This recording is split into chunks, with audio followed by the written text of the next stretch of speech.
Hello everyone and welcome back to the channel. आप देख रहे हो वीकेंड टेक्निकल एनालिसिस। आज हम निफ्टी बैंक निफ्टी की यहाँ पे बात करेंगे, वीकली चार्ट देखेंगे, डेली चार्ट यहाँ पे देखेंगे और साथ में हम लोग देखेंगे कि किस तरीके से मार्केट यहाँ पे रिएक्ट कर रहा है। मतलब मार्केट में हो क्या रहा है। मार्केट इतना अच्छा यहाँ पे बुलिश मूवमेंट देने के बाद यहाँ पे मार्केट में अचानक यहाँ पे सेलिंग किस तरीके से आ गई, इन सब की यहाँ पे बात करेंगे और एंड में हम लोग बात करेंगे गोल्ड और यहाँ पे सिल्वर की।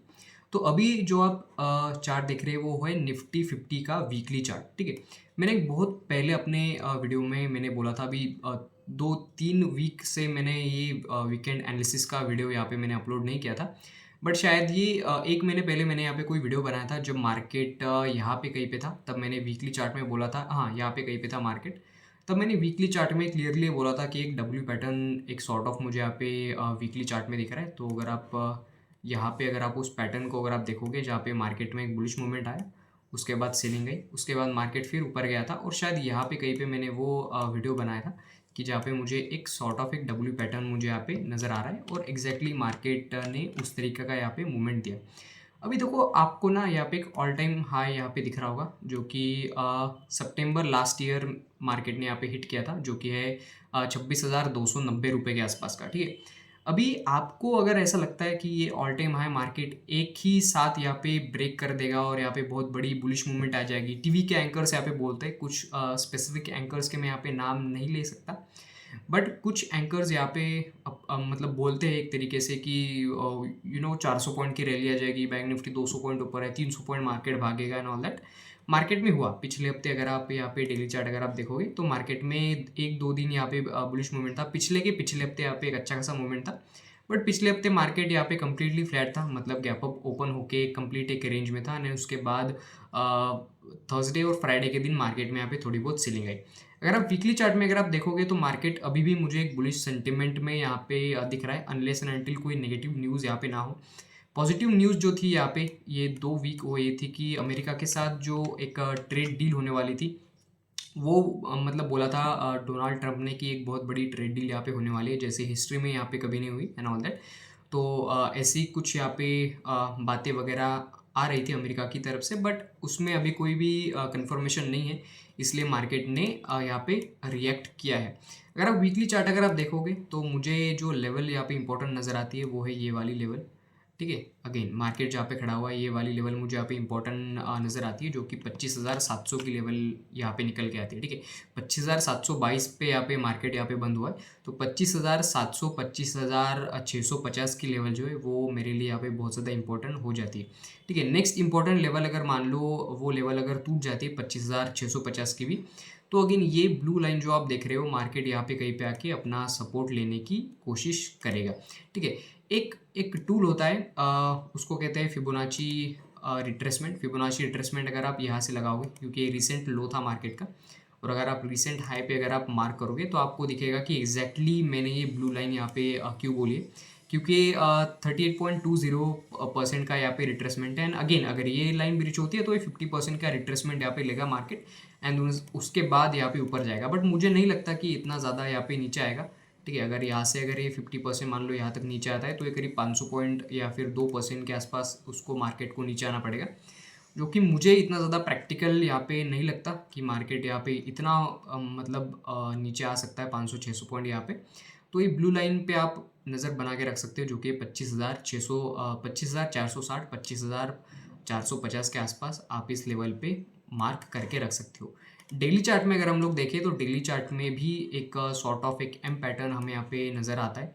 ठीक है, अगर आप पर्टिकुलरली अगर आरएसआई अगर आप देखोगे तो आरएसआई की वैल्यू जो होगी, आरएसआई की वैल्यू आपको इस वाली रेड कैंडल पे ज़्यादा आपको दिखेगी और इस वाली ग्रीन कैंडल पे आपको कम दिखेगी। एक बार अगर आप बैक टेस्ट अगर आप करके देखोगे तो ये चीज़ आपको यहाँ पे समझ में आएगी। अगर आपको यहाँ पे ध्यान से दिख रहा होगा तो एक लेवल का यहाँ पे मार्केट ब्रेकडाउन करने की यहाँ पे कोशिश कर रहा है, बट अगेन मार्केट के पास यहाँ पे नीचे अच्छा सपोर्ट यहाँ पे हमें नज़र आता है, जो कि 25,000 अगेन 650 के आसपास का पहला, और फिर दूसरा 25,460 25,450 के आसपास के लेवल्स यहाँ पे हमें नज़र आते हैं।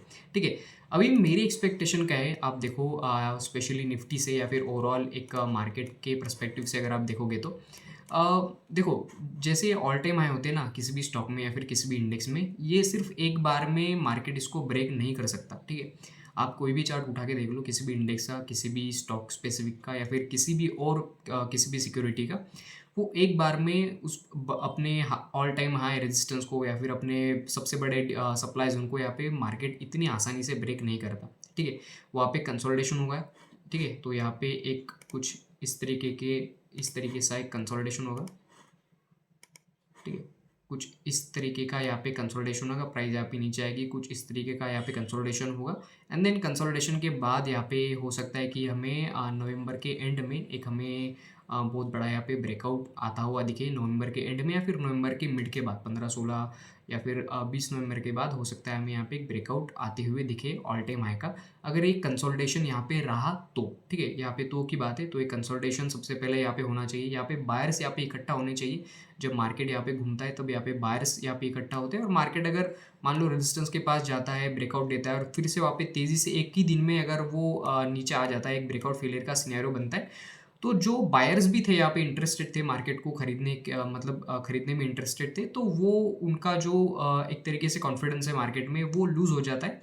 एंड फिर वो अपनी लॉन्ग की पोजीशन को मतलब हर तरीके से यहाँ पे कट करने की कोशिश करते हैं। तो कंसोलिडेशन यहाँ पे बहुत ज़्यादा इंपॉर्टेंट हो जाता है अपने ऑल टाइम हाई के पास, राइट। तो ये निफ्टी था। ठीक है, बैंक निफ्टी अगर हम लोग देखें तो बैंक निफ्टी एक अच्छा खासा अपने ऑल टाइम हाई पे अगेन ये खड़ा हुआ है। दो डोजी कैंडल आपको यहाँ पे दिखेगी, इसे ग्रेवस्टोन डोजी भी बोला जाता है।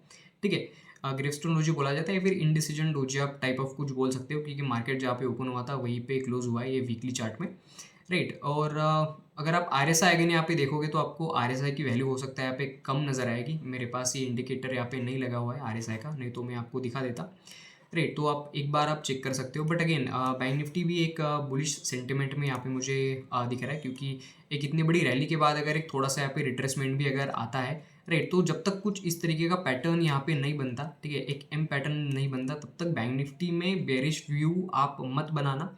क्योंकि अगर ये हो सकता है कि रिट्रेसमेंट के बाद ऊपर ऊपर और अपने हायर हाई बना के और थोड़ा सा यहाँ पे ऊपर जाने की कोशिश करे टिल 58,000 और 59,500, तो ये वहाँ तक भी जा सकता है। तो जब तक आपको बेरिश पैटर्न बैंक निफ्टी में नज़र ना आए वीकली चार्ट में या फिर डेली चार्ट में, तब तक इसको आप बेरिश व्यू में नहीं ले सकते। हो सकता है कंसोलिडेशन में यहाँ से बैंक निफ्टी चला जाए स्पेशली, राइट। तो ये थी बैंक निफ्टी पर है। अगर हम लोग मेजर इंडेक्स अगर हम लोग यहाँ पे देखें तो मेटल इंडेक्स अच्छा था। अगर आप पिछले वीक अगर आप देखोगे पिछले कुछ वीक्स में, तो मेटल इंडेक्स ने यहाँ पे अच्छा खासा आउट परफॉर्म किया है। और जाहिर सी बात है, अगर कोई भी इंडेक्स कोई भी स्टॉक जब अपने ऑल टाइम हाई पे होता है, तब उसमें जाहिर सी बात है थोड़ी बहुत प्रॉफिट बुकिंग यहाँ पे आती है, तो उसकी चिंता करने की हमें इतनी ज़्यादा ज़रूरत नहीं है। अगेन अगर आप निफ्टी आईटी इंडेक्स को देखोगे तो मैंने बोला जब तक एस सी एल टेक के जो फाउंडर्स है, एस सी एल टेक के सीईओ थे शायद, जिनकी मैंने पॉडकास्ट अभी रिसेंटली देखी, तो उन्होंने जो यहाँ पे क्लेम्स किए हैं आईटी सेक्टर के बारे में, अगर आप इंटरेस्टेड हो तो आप जाके आप देख सकते हो। तो पूरा आपको गेम यहाँ पे समझ में आएगा कि हम लूज़ कहाँ पे कर रहे हैं, इंडिया कहाँ पे लूज़ कर रहा है टेक्नोलॉजी के सेक्टर में। तो उन्होंने अच्छी तरीके से यहाँ पे समझाया हुआ है कि मेक इन इंडिया की रियलिटी क्या है, जो स्मार्टफोन इंडिया में बन रहे हैं उनकी रियलिटी क्या है, तो उन्होंने सब कुछ यहाँ पे समझाया हुआ है एक तरीके से। तो वो वीडियो आप जाके देख सकते हो। आईटी सेक्टर में मुझे अभी भी लगता है कि एक अच्छा खासा इसमें कंसोलिडेशन होगा यहाँ पे कहीं पे, और जब तक कोई एक बहुत बड़ा प्रोडक्ट या फिर बहुत बड़ी कुछ ऐसी सर्विस इंडिया से निकल के नहीं आती जहाँ पे हम ग्लोबली हम लोग कस्टमर को अट्रैक्ट करें, लाइक चैट जीपीटी और गूगल जेमिनाई, ठीक है, इस तरीके की सर्विसेज जब तक हम लोग यहाँ पे नहीं लेके आएंगे इंडियंस के लिए या फिर ग्लोबल ऑडियंस के लिए, तब तक हो सकता है कि हम थोड़ा बहुत मतलब ना तो इन्वेस्टमेंट आएगी, नई इन्वेस्टमेंट आईटी सेक्टर में, और ना ही इन्वेस्टर इतने ज़्यादा इंटरेस्टेड होंगे इन सब चीज़ों को लेके। तो ये बात है आईटी सेक्टर के बारे में। अगर आप pharma and health care sector को अगर आप बहुत ध्यान से अगर आप देखोगे, तो यहाँ पे टैरिफ अनाउंस हुए थे 22 सितंबर को पिछले महीने, आपको शायद अगर याद होगा तो 5% यहाँ पे नीचे आया था। उसके बाद एक अच्छा खासा रिट्रेसमेंट रहा, और रिट्रेसमेंट के बाद यहाँ पे अपनी लेवल को यहाँ पे होल्ड किए हुए हैं फार्मा सेक्टर और हेल्थ केयर सेक्टर भी, तो इस पर आप नज़र बना के रख सकते हो। अगेन एफएमसीजी अपने कंसोलिडेशन के पास यहाँ पे घूम रहा है। निफ्टी एनर्जी सेक्टर में हो सकता है कि एक ब्रेकआउट बहुत ज़्यादा पेंडिंग था, क्योंकि Nifty metal all time high पे चल रहा है, ठीक है। निफ्टी आईटी ने भी अच्छा खासा यहाँ पे परफॉर्मेंस दिया है पिछले कुछ दिनों में, बट निफ्टी एनर्जी अभी भी अपने जो इसका 52 वीक लो था ये उसके आसपास ही यहाँ पे करीब घूम रहा है। तो हो सकता है कि एक निफ्टी एनर्जी में हमें एक अच्छा खासा यहाँ पे ब्रेकआउट आता हुआ दिखे आने वाले टाइम में। अगेन एक कंसोलिडेशन होना चाहिए, उसके बाद यहाँ पे ब्रेकआउट को हम लोग यहाँ पे देख सकते हैं। निफ्टी ऑटो इंडेक्स अगर आप देखोगे तो अगेन मैं जो आपको निफ्टी के बारे में बोल रहा हूँ कि कंसोलिडेशन यहाँ पे किस तरीके का होना चाहिए, तो कुछ इस तरीके का कंसोलिडेशन यहाँ पे होना चाहिए।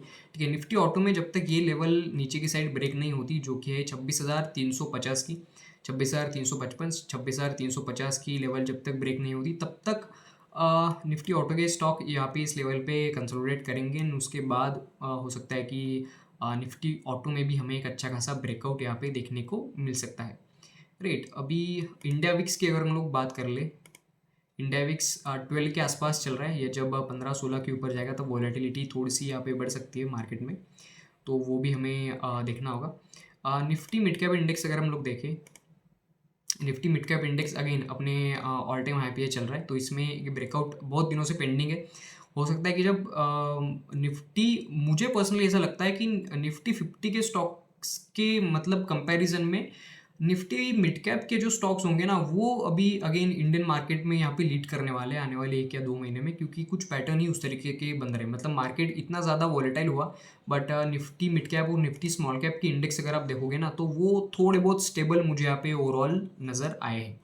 राइट, तो ये थी हमने एक ब्रॉडर मार्केट लेवल पे हमने यहाँ पे इंडेक्स वगैरह की बात कर ली। अभी अगर हम लोग थोड़ा बहुत मेटल्स की अगर हम लोग बात कर लें, तो हम लोग सिल्वर देखेंगे। सबसे पहले सिल्वर ने अगेन अपने वीकली चार्ट में अगर आप देखोगे तो एक अच्छी सेलिंग के बाद यहाँ पे थोड़ी सी रिट्रेसमेंट यहाँ पे सिल्वर में आई है, बट ये कहाँ तक टिकेगी ये हमें नहीं पता। अगर हम लोग डेली चार्ट अगर हम लोग देखें तो डेली चार्ट में एक बेरिश पैटर्न मुझे यहाँ पे नज़र आता है। एंड द रीज़न बिंग, क्योंकि जब भी इस तरीके की मार्केट में सेलिंग आती है, क्योंकि ये वन साइड रैली थी। अगर आपने बहुत ध्यान से अगर इस रैली को ऑब्जर्व किया होगा, अगर आप इस रैली का हिस्सा रहे होंगे, तो एक वन साइड रैली थी, उसके बाद मार्केट यहाँ पे नीचे आया। हो सकता है कि कुछ इस तरीके का पैटर्न यहाँ पे बना है, जो कि एक रेड कैंडल एक सबसे बड़ा रेजिस्टेंस हो गया हमारे लिए, जो कि $51 के आसपास ही निकल गया था, $51-52 के आसपास। एंड देन उसके बाद मार्केट यहाँ पे अगेन नीचे गिरना शुरू हो जाए सिल्वर। तो सिल्वर में एक थोड़ा सा बेरिश व्यू मेरा बन रहा है, but after reaching this level, क्योंकि ये जो रेड कैंडल, इस रेड कैंडल का यहाँ पे एक बार टेस्ट होना ज़रूरी है। मतलब मार्केट यहाँ पे अगेन एक आप क्या कह सकते हो उसको, इस लेवल का टेस्ट करके अगेन मार्केट एक बेरिश पैटर्न बनाएगा, जो मैंने आपको बैंक निफ्टी के केस में बोला कि जब तक बेरिश पैटर्न आपको ना दिखे तब तक आपका व्यू बेरिश नहीं हो सकता बैंक निफ्टी में।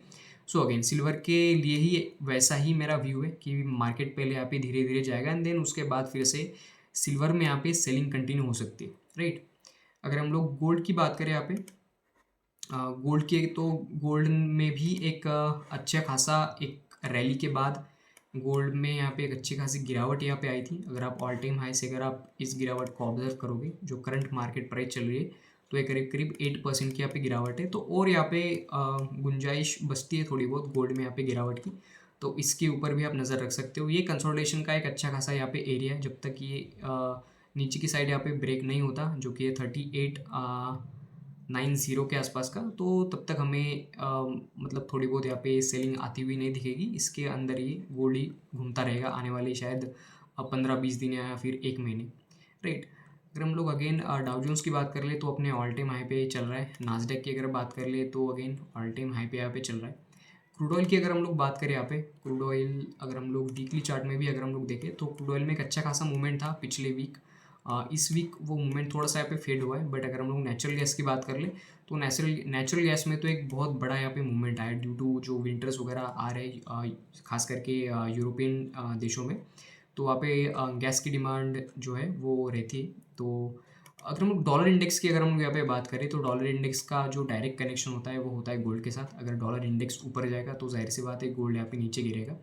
ठीक है, मैंने फॉरेक्स के ऊपर यहाँ पे एक वीडियो बनाया था कि फॉरेन इन्वेस्टर यहाँ पे इतना ज़्यादा क्यों बेच रहे माल। अगर आप एफ और डी का अगर आप डेटा देखोगे तो इस महीने करीब करीब उन्होंने 30,000 करोड़ की सेलिंग की है और 20,000 करोड़ की बाइंग की है। जो उनके नेट सेल्स यहाँ पे निकल के आते वो निकल के आते करीब 9,846 करोड़ के शेयर्स उन्होंने बेचे हैं एफ ने।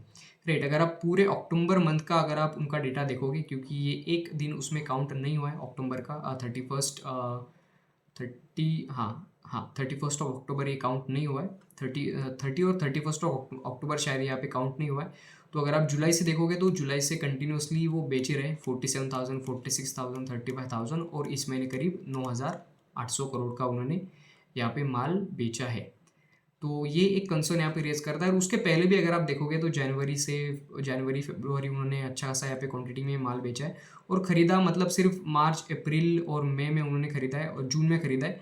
बट ये अमाउंट ऐसी है कि आप ज़्यादा मतलब बहुत ज़्यादा किसी भी हमें स्टॉक में या फिर इंडेक्स में उस तरीके की रैली हमें यहाँ पे देखने को नहीं मिली due to our currency depreciation and regress taxes. मैंने इस वाली वीडियो में यहाँ पे समझाया हुआ है, तो आप जाके उस वीडियो को चेकआउट कर सकते हो। मैं उसकी लिंक दे दूंगा डिस्क्रिप्शन में, आई बटन में, और आपको इस वीडियो के एंड में आपको उसकी लिंक जो है वो मिल जाएगी। तो ये था हमारे वीकेंड टेक्निकल टॉक में। अगर वीडियो अगर आपने यहाँ तक देखा है, अगर आपको वीडियो पसंद आए तो आप चैनल को सब्सक्राइब भी कर सकते हो। सब्सक्राइबर्स बहुत कम है, मतलब लोग वीडियोस देखते हैं बस, बट सब्सक्राइब यहाँ पे नहीं करते। तो वीडियो अगर आपको पसंद आए तो आप चैनल को सब्सक्राइब कर सकते हो। और thank you so much for watching.